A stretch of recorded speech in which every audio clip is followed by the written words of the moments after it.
Time use research is an interdisciplinary field of study dedicated to learning how people allocate their time during an average day. Work intensity is the umbrella topic that incorporates time use, specifically time poverty. The comprehensive approach to time use research addresses a wide array of political, economic, social, and cultural issues through the use of time use surveys. Surveys provide geographic data and time diaries that volunteers record using GPS technology and time diaries. Time use research investigates human activity inside and outside the paid economy. It also looks at how these activities change over time. Time use research is not to be confused with time management. Time use research is a social science interested in human behavioral patterns and seeks to build a body of knowledge to benefit a wide array of disciplines interested in how people use their time. Time management is an approach to time allocation with a specific managerial purpose aimed at increasing the efficiency or effectiveness of a given process.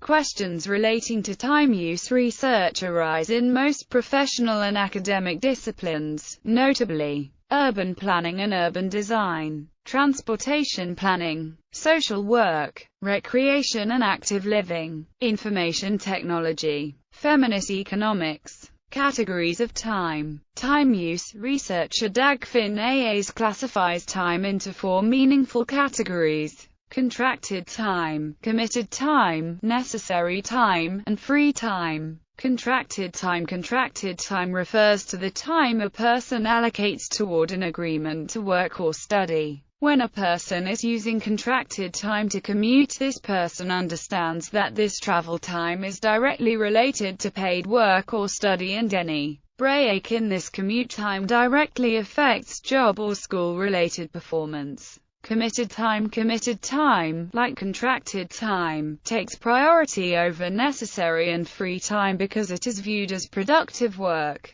It refers to the time allocated to maintain a home and family. When a person is commuting using committed time, this person may feel that the commute is a duty to family, such as walking children to school or driving a spouse to work. Contracted and committed time users may feel that their commute is more important than the commute of necessary or free time users because their commute is productive work. Therefore, they may be more inclined to choose a motorized mode of travel. Necessary time refers to the time required to maintain oneself as it applies to activities such as eating, sleeping, and cleansing, and to a large extent exercising. People who commute using necessary time may feel that the commute is an important activity for personal well-being and may also take into account the well-being of the natural and social environment. The person commuting in necessary time may be more inclined to choose an active mode of transportation for personal reasons that include exercise on top of transportation. Since sleeping is included in this category, necessary time usually constitutes the majority of people's time. Free time refers to the remains of the day after the three other types of time have been subtracted from the 24-hour day.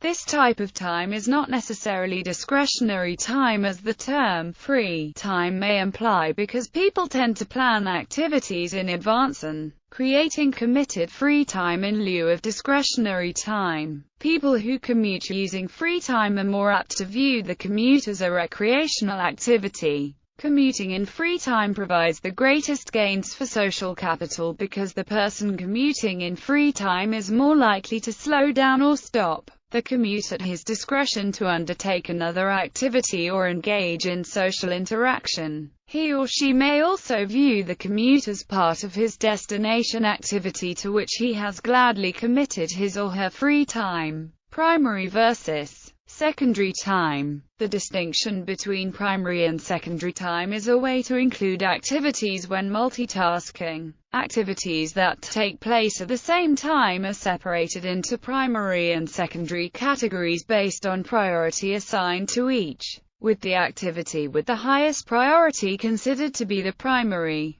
This distinction plays an important role when evaluating time spent on activities that are often considered secondary when multitasking, as overlooking secondary activities can lead to significant underestimations of the time committed to those activities. According to research in Australia, approximately two-thirds of time spent on childcare is considered secondary time. Research in the United States is more variable, ranging from approximately one-third to approximately three-fourths of time spent on childcare being secondary time. Primary time. Primary time refers to time spent on a primary activity only. The primary activity is the activity that has the highest priority. For example, the primary task when drinking coffee while working would be working, and the time therefore classified as contracted time. Assigning priority to each activity is left up to the person recording their time usage, and similar combinations of activities may be treated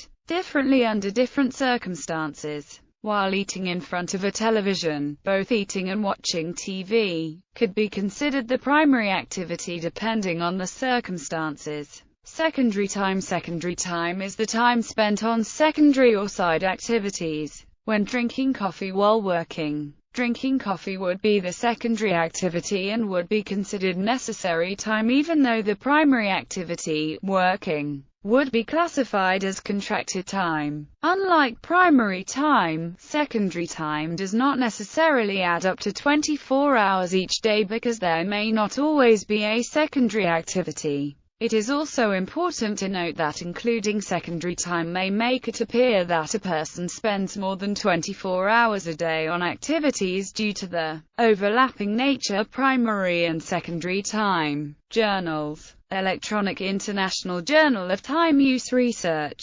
Review of Economics of the Household. Demography. Scope and links to issue contents and abstracts. Journal of Population Economics, Aims and Scope and 20th Anniversary Statement, 2006. Feminist Economics.